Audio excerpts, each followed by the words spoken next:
reality. This could be the drug that never be. Let's dance to Joy Division and raise our glass to the ceiling.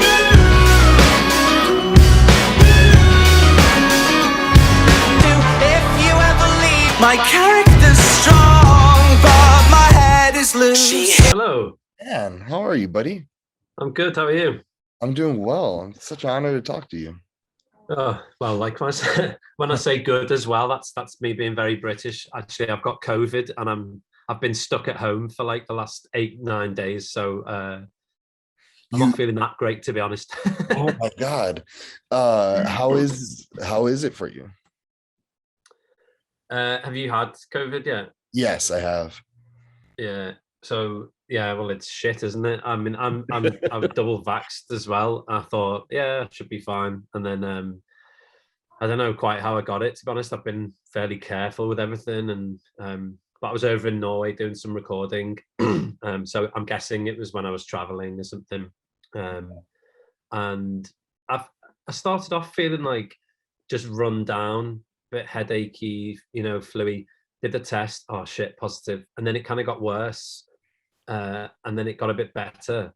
And then yesterday was actually the worst again, where I felt like, I don't know, I felt like I couldn't breathe properly. And, I was a bit tingly and faint, and like all my muscles felt really weak. And I was just I was trying to do some more work, like editing and stuff. And I was just on the couch, like, forget this. Like, I can't function, and then fortunately, I couldn't get to sleep last night either for ages. And then eventually when I did, I had a lie-in this morning and I woke up feeling like way, way better. So I hope that tomorrow is another mending day and then I'll be out of it.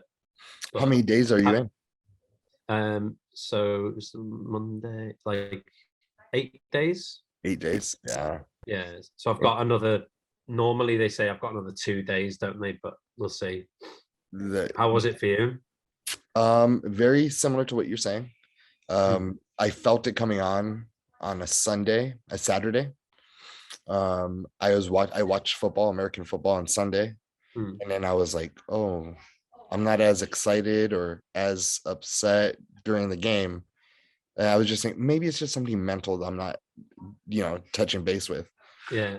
And then Tuesday happened and I had it. I went to get tested. But the one thing that you brought up that really stands out to me is the sleep. Like even when you're done with it, you're gonna be like, I would find myself like laying down, like seated, and just breathing, like just to try to fall asleep. I just couldn't fall asleep for probably 2 months after. Like I was like 4 or 5, 6 hours a night of sleep. Wake up constantly. Shit. I mean, yeah, it's a weird one. And I actually I thought I'd had it back in like February, just before the pandemic really hit. Yeah. Like 20 whatever it is. I've lost track of the years. 2020 was it? Do you feel like that? The last 2 years to me have just been like, I almost don't, it's like they haven't happened in some part of my brain. And then I'm like, no, it's going to be 2022. What the hell's going on? But yeah, I thought I'd had it back then, and I had like the worst cough I've ever had, and what seems like all the symptoms, but it doesn't feel quite the same as what I had now, because I haven't had as much of a cough this time around. But like, it's just a different, and I've lost my sense of taste and smell like 100%. Oh, that's so awesome, huh? Like I know it sucks, but like it's awesome to like, because when I lost it, I was making mashed potatoes. Like we all had it in the family, we're just, let's try to eat something. So we made mashed potatoes. I'm like, it needs more salt. So that went on about half of a Morton salt, like half of it in there. I was like, oh, we got to just throw this shit away. I'll just order from Amazon. Wow. Yeah, I the first time I noticed it, because my dad was like, oh, have you lost your taste and smell? I was like, no, not yet. And then later that day, my girlfriend brought some like truffle crisps, and I love these specific crisps. She's like, oh, that'll make you feel better. And I tasted them. I was like, oh, why did you get salt? Why did you only get salt flavor? And she was like, what are you talking about? they're the truffle ones you love. And I was like, what? And I looked at the packet and I ate from it and I was like, oh my God, my mind's blown. This is amazing. Well, it's awful, but at the same time, I'm glad I'm experiencing it. I just hope it doesn't last. I just hope it doesn't last for very long. I ended up going into, I was like, all right, I need to figure this out. So I went to my refrigerator. And I was just, I'm going to try everything that I normally don't like. So I just started putting things on the counter, just tasting it, like just drinking pickle juice or hot sauce. And it was just amazing. I mean, not that it's amazing that it happened, but to be a human being, living a human experience, to experience that was pretty amazing to me. Yeah. Well, because what's happening? I mean, I know when you get a cold, normally you lose a little bit of like your sense of taste and smell, but I mean, this is like zero. As you say, I just ate I ate Marmite off a spoon before, and I was like, nothing, just a bit of salt. I can't, and I had I tried to make a really spicy curry parsnip soup for lunch, and it was fine, but I couldn't taste anything. And I would put loads of chili. I got a bit of heat, but I was like, there's no flavor at all. It's so crazy. It really is. It's really I don't know how to explain. I'm just it was. How long did yours take to come back? So I tested positive. So it happened like day 5, I want to say, maybe 6, and then it probably came back. It came back after I got a negative test. So I want to say maybe 5 days after. So the whole thing lasted me about 18 days. Right. Okay. I mean, not including the sleep deprivation. Yeah. But I'm glad you're okay. It seems like you're out of the woods, but yeah, thanks, man. I'm trying to look on the positive side, that it's better that I got it now than when we start touring in January, because we're gonna that would be a disaster. And that natural immunity is no joke too. It gets you going. It protects you. So I mean, I haven't really been sick or caught it. I was in like one of our cast members, or that we work with, had caught it, and me and him were working. I was in a truck with him, I was moving things with him, and I didn't get it again. This is probably in July or September actually. So yeah, it's hopefully it'll protect you throughout your tour. Yeah, fingers crossed. But what a great album you guys have out right now. Have you heard the new album? Yes, I heard the whole thing front to finish. Oh, cool. So not many people have heard it yet, so it's nice to hear people's reactions to it. I have a lot of for one, I love you guys. Your art is one of my favorite things to listen to, and I've always had a bad taste in my mouth because every time I heard you guys because I interviewed Tord back when I want to say, did you guys come out with the album in 2018? The last album? Yes. Yeah, 2018. I interviewed Tord in 2018, and we had a bad connection, like phone line. No. I think he was in Australia or something, or he was overseas, and it was just real bad. And I was like, man, that really broke my heart, because I didn't really get to interview him, because it was what? And that's the worst. But to have an opportunity to do it again, with you guys, and to pick your brain about your art is so beautiful to me. Oh, thanks for saying that. All right. Before I go, what is your favorite song on the album? Like when you listen to it, you're like, yes, this is it. I would say, oh God, it's really hard, because they all have a different like feeling and different memory associated with it. But I think Method to the Madness, or people don't change, people time does. That's one of my favorites as well. But song. Like, I guess I often go for the ones that stay with me, are those like after we made them, then you get in the car afterwards, like leaving the studio, and you put it on, just the demo, just your working demo where you're up to.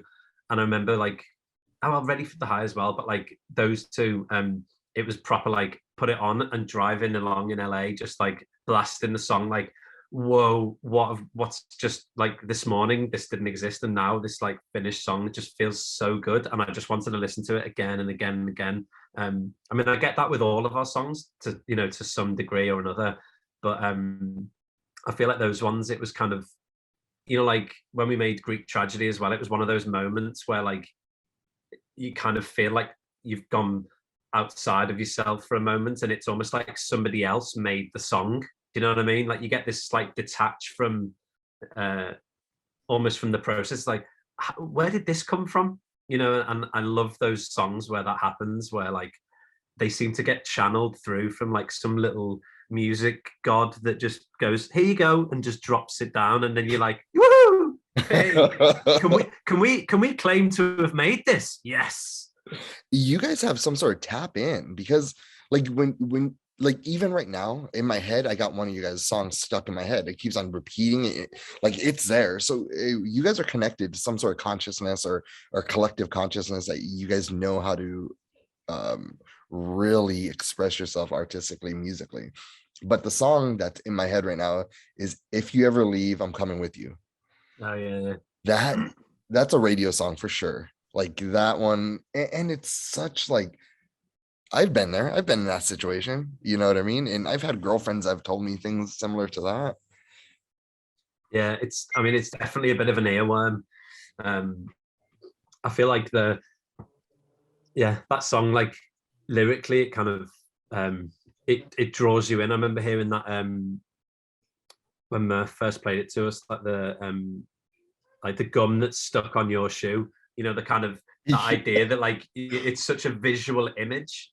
And I think a lot of the time with Wombat songs, like Murph's really good at like throwing a twist on a line or giving a line in there somewhere that just creates an image in your mind, you know, that just stays. And like I've always loved that side of songwriting as well. And anytime there's a chance to get like a kind of powerful image in there, I think that then everyone's brain does this kind of like really cool mesh between the music and the image. And like once you get that, you know, like Neil Young, for example, I grew up listening to, I love Neil Young, like growing up, my dad's favorite artist. And I feel like all of his songs are so evocative of images and stuff that, you know, it sets the scene. And then every time you listen to the song after that, you're almost like traveling in your brain back to somewhere. And like, yeah, I love those things. But, and if you ever leave, yeah, there's ridiculous like that, huh?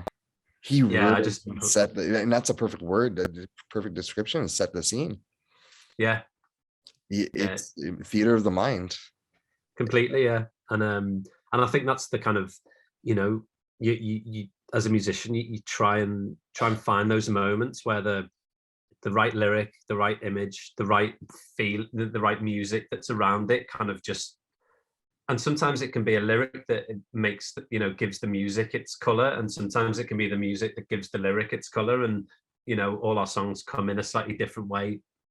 Like People Don't Change was, we were jamming first and it felt like, wow, this is like a kind of, it felt like driving, you know, almost like you're driving already when you're listening to it. And then I think then when Murph started like writing the story over the top of it, automatically you get this sense of like someone's journey through life. You know, it adds to that feeling of a journey and a disappointment or whatever it is, you know. And yeah, If You Ever Leave needed that. Like it's got that upbeat kind of like, as you say, poppy, catchy kind of thing going on around it, but it still just lets the lyric do its thing. And Matt also does this like thing. He doesn't do it with all songs, but when he does it, like my ear like perks up to it, like coming with you, like that. I don't, it's sort of maybe like a, you know what I'm talking about? Like, is it like a raspiness or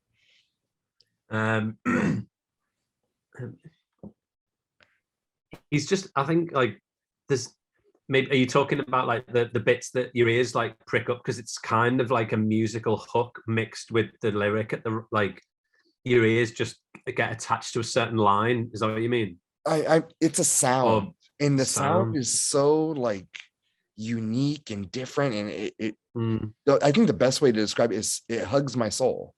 Yeah. Like that's Well, That's the only way that's I the can best describe compliment you could have. I think, yeah, there's those moments where, you know, when we've been working together for so long, obviously, that like when you hear something by either one of us, but like from Murph's voice, for example, there's certain things that you're like, oh, just, you know that you can get somewhere. And we get a similar feeling when it's like, when you know it's right. And when he does that, it's like, oh, that's it. Do that again. Like, but it's great to hear that other people that that people latch on to different things, whether it's a line or a vocal melody or a quality of the voice or a performance aspect, all these things. Believe me, not everyone listens to things as in much detail as what it sounds like you do. But it's so nice as musicians when people do. You can tell they've listened to it enough, multiple times and have gone into the details and the layers and all that. It's like, yeah, cool. That's why we do it. Yeah, I love it. And it's a good, like, it's a really good part of music. Not many people can do what he does, and to I don't know, the Wombats are literally one of my favorite bands ever. So amazing. now just to and I always would hear that, even before I was in the business, magazine business. I remember hearing it. I was like, man, that's just special. It's special band.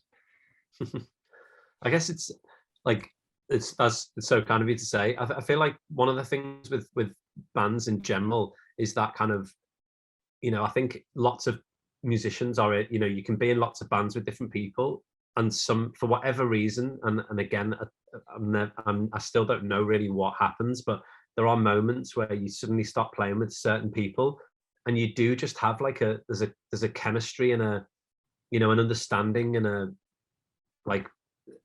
connection that happens that is just slightly inexplicable. That I remember when we first started the band, very quickly all three of us were like, oh, this doesn't feel like the other bands we're in. It felt like something slightly different, and it just always stood out from the other projects we were working on. And little by little, we just left the other projects, by the way, put all of our time into this, because it just felt like, yeah, we're all on the same page here. Like, we're all heading in the right direction, and we think we get it. We get whatever we think we're doing is good. So Yeah. You guys have a star-studded line of producers that you guys worked with this album. Everybody that you guys have chose have been responsible for bangers. How did you guys decide on the producers that you worked with? Yeah, so it was well, so Mark Crew has done the last, he did Glitterbug, and then Beautiful People, the last album. So we're really good friends with him now. And so that was kind of, our aim was to do the album with Mark in London. But then because of COVID, Murph had done, Mark Crew, yeah. Mark Crew. Yeah, so he's a really good friend now, and we worked really well with him, and he's great at like taking because we do a lot with our demos and like the sort of production side, and he's so good at like taking it and helping us decide like what should we keep, what do we need to replace, maybe we need to replace all of it if he's got, if there's a different idea for how to approach it. And he's just really good at working like collaboratively with us, and he just gets it. But then when it came to doing this album, because of coronavirus, Murph was in Los Angeles, Tord was in Oslo, and I was in London. So we were kind of like, right, shit, we might not all be able to get in, we might not be in the same city. So there's less of a reason to have to do the whole thing with one producer.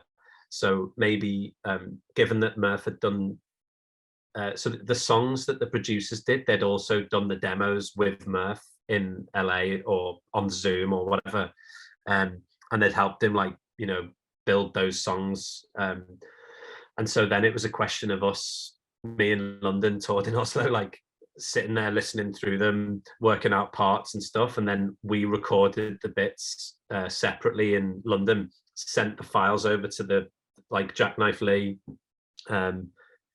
no, not Gabe. He co-produced with Mark. Paul Meany. He was great to work with on Works Easy. He's so much energy. Like, you know, when you meet someone for the first time on Zoom, and it's like obviously it's slightly different with interviews because you've got, you know, what you're going to be talking about, and like you know, you just, it's a conversation. But when it's like we're making like a record, a song, or recording stuff, obviously being like there and not being able to just like say, oh, hang on, what about playing this, or can you just try it? So there was, you know, you have to wait till the person's like finished, because I was in my zone playing stuff, and then all of a sudden I'd look back at the screen and be like, what do you reckon? Be like, yeah, dude, that was awesome. There was a moment like you did something at this point there. Can you just go back and like that? And but it, you know, they made it work so well. Like all the producers we worked with. Are you able to connect, like, you know, like spiritually or soul with? Because I look at music as like, that is like God's gift, right? And maybe I'm wrong with this, but to be able to make something so beautiful, there's got to be some sort of connection between you and the guys. And because it's not a physical connection or the feeling of someone's emotions or their spirit around you, and it's via video, is that at all harder to connect, or does it take longer? So I don't know, because for us, we've worked together for so long that I think it's different, because like we don't need to make that connection. You know what I mean? Like we've made it's already there. It's already established. It's already there, and like fortunately, like half of the songs on the album we'd already demoed when we were in the same room together. So we had that kind of like, we knew the vibe and the energy that was there from when we made the songs. And then it was just a question of, then you just pour. I think when you've been working long enough together, and to be honest, most musicians probably realize that if you, as a drummer or a bass player or a guitarist or a singer, whatever, if you put all your heart and emotion into your instruments, then, you know, when you layer that on top of each other, all of that energy and like, you know, the feeling that you've put into every aspect along the way should hopefully all come together and make this lovely sum of a feeling, or a, you know, whatever it is. And that's what we always try to do anyway, whether we're in the same room as each other on stage playing a show, or individually, you know, in our own room. You just have to close your eyes sometimes and imagine it a little bit more. But that, it's a good question, because it is one of the things that with the lockdowns I really noticed that I missed being in the same room as the other guys. Like when we first had a rehearsal this summer before some festivals in the UK, like we all said like we had goosebumps even just rehearsing, like when we started playing together, because making music in the same physical space as somebody else is just, that's what music's all about, really. You know, of course, you know, it's that moment of like, fuck off, and you all hit at the same time. And you know, like from a music lover as well, being in the crowd when the lights go up and the music hits, it's like it's a you know, it's a moment, isn't it? You get goosebumps. It's like woohoo! Yeah. And that kind of, that level of excitement was lacking. Well, for everyone, wasn't it, during the pandemic? But there were some moments in the studio where it was like, oh fuck it, I wish we were just all in the same room as each other now. But anyway, Tord managed to make it over from Norway, and we got loads of it done. We just had to be a bit more methodical. But then that's where the great producers come in. You know, they were like, listen, guys, give me more than I need. Have as much fun as you want. Go fucking crazy. You know, and then I'll do all the hard work of like going through all the takes and checking stuff. So I was like, okay, you know, and you asked for it. Yeah, you asked for it. So going in, like jumping around, like, you know, singing along, shouting, whatever, and then they could just get the energy from the right moments and the takes they needed. And we had to redo. Yeah, we had to redo a few things like further down the line, because obviously sometimes doing it that way, you realize, oh, you know what, that guitar sound you did like doesn't work as well as we were thinking with the drums that I then played, or with the bass that, you know, can you do that again, or one of us just do it again. And actually, if you ever leave, I'm coming with you. Murph said he did the vocals when we were doing the recording, but then when it came to just before mixing it, he ended up redoing the vocals in his like little studio through a shit mic, a shit interface, just because the vibe wasn't quite right, and he just did it again, and it was like, yep, perfect. So it's yeah. Has a producer ever really pushed you guys to your limits, like on a uncomfortability level? But that it ended up turning out positive at the end. Trying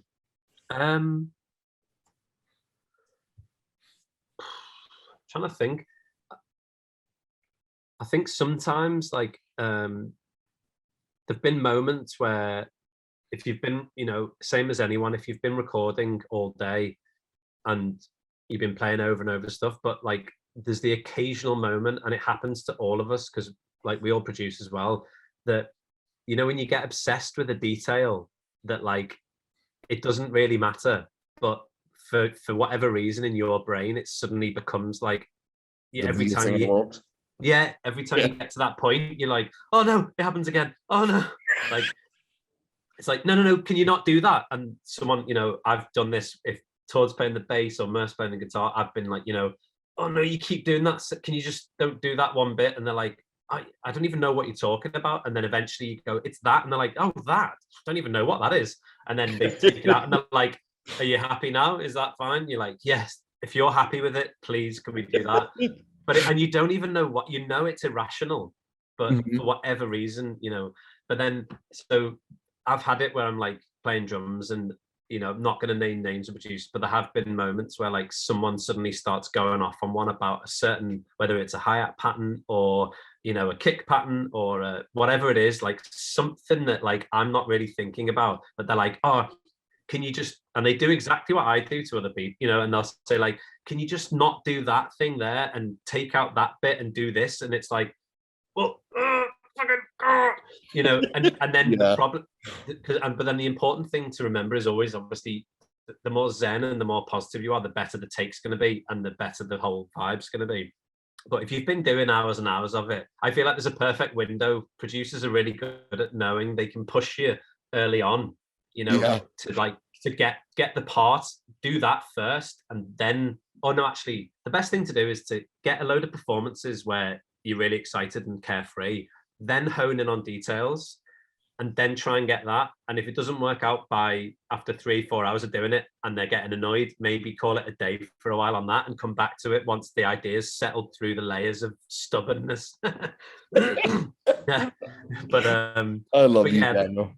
But in general, no, it's been fine. I think that the key thing as well is understanding the musicians. Like, I know personally, like for all three of us, if you push any of us like too hard in a direction that we're not feeling, then we're just going to get we're going to dissociate from what we're doing. And then once that happens, then you can just tell people's body language is like, oh, come on. Yes.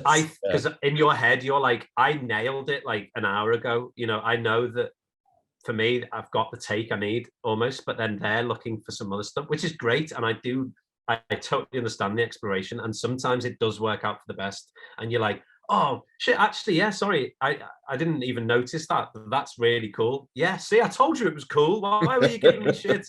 Like, sorry. All right, well, I just got a few more questions. These are more faster questions just to get to know who you are. What is your favorite lyric? Not of your music, it could be any lyric. I'm gonna go for one recently through the pandemic, like this year actually. Do you know BC Camplight? Yes, I know. Manchester. I think he's Canadian. And the song "I'm All Right in the World," and it just came at a perfect time for me. This and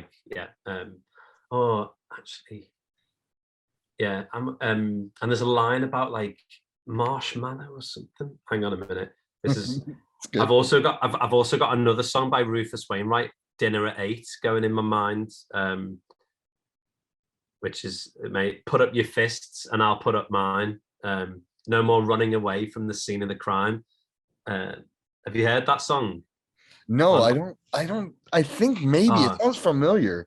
I haven't listened to much Rufus Wainwright for years, to be honest, but there was this, like, that one and 1-2 albums and Poses, like, oh, I just love them. And that song's about like his relationship with his dad, and it's just paints a scene. Oh man, hang on. that's that dynamic is really like interesting for art, huh? Father and son. Oh yeah, I mean, yeah, family in general. Yeah. Let's see. I'm all right in the world. Let me just see what the lyric is. I don't want to say it wrong. Yeah. But like, this gives you an idea. Like, I walked out on Winter Lake hoping for the ice to break. It held long enough for me to think I'm all right in the world. Damn. I love that. Yeah, that's awesome. You know, like, especially I was feeling pretty grim this last year or so, like mental health wise and stuff. And I remember that song, you know, when a song just reaches out to you and it's like, oh, that's exactly how I'm, like, I almost feel it. Like, it just sums up how you're feeling, but it helps. As you say, it's like a warm hug. It gives you like a little spiritual hug, and you just go, oh, thanks for being here. And I listen to that song like over and over and over again every day. I'm gonna get it on my playlist. You know, like, as soon as I say it now, I can hear the like, it's got this, it's lovely, like, melancholy but happy kind of music, and then the lyrics are just like, yeah, awesome. it's so cool.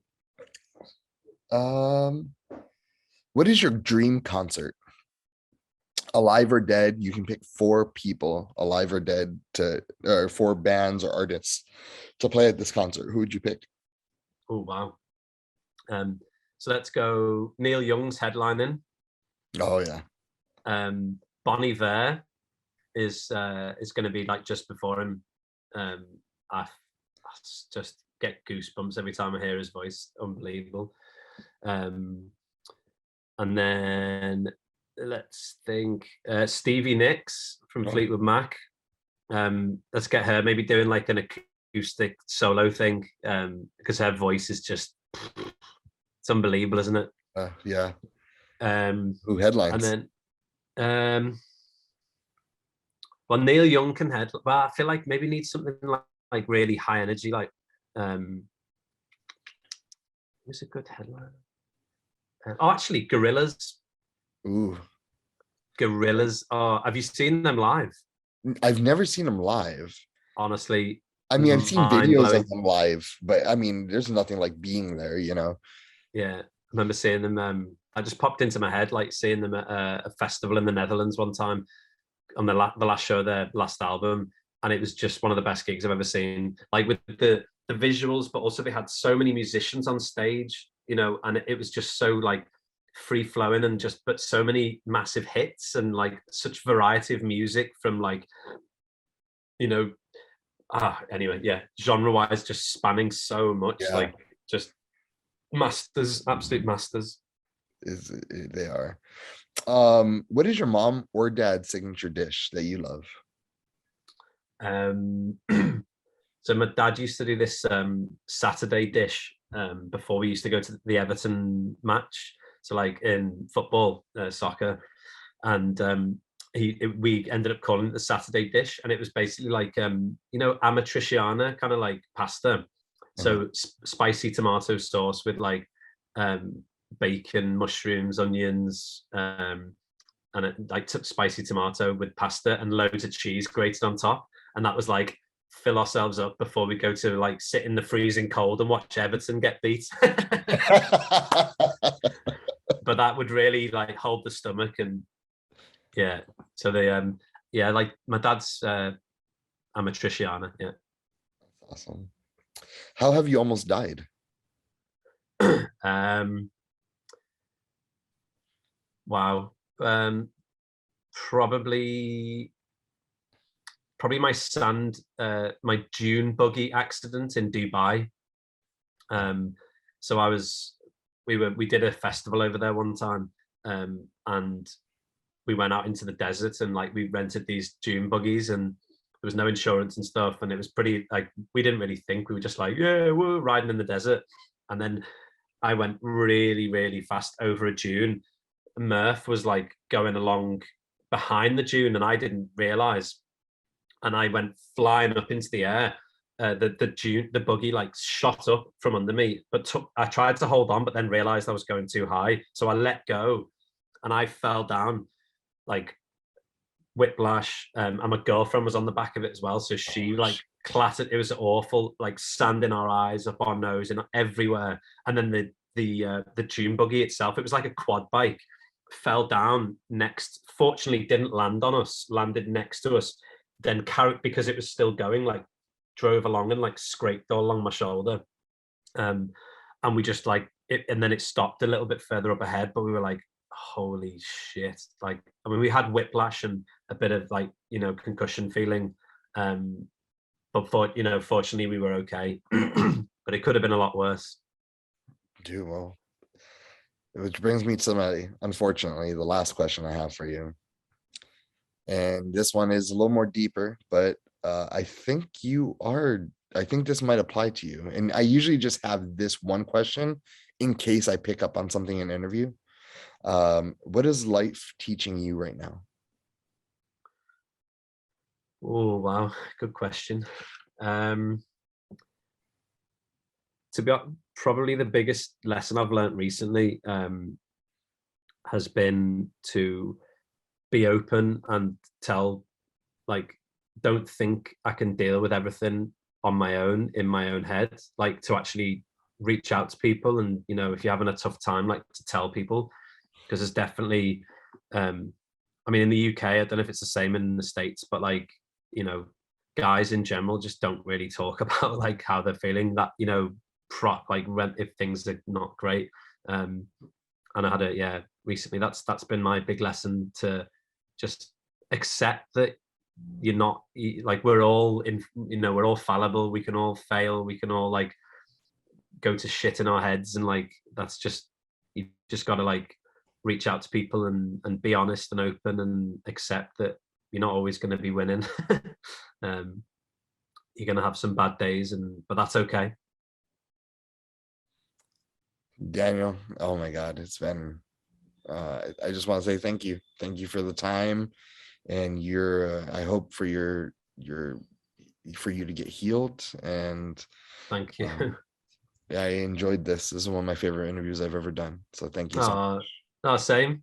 Really nice talking to you, man. Like, all right, good vibes. And where are you based? Are you in the UK? Which city are you in? Probably I'm in Ventura, which is probably like 45 minutes from LA.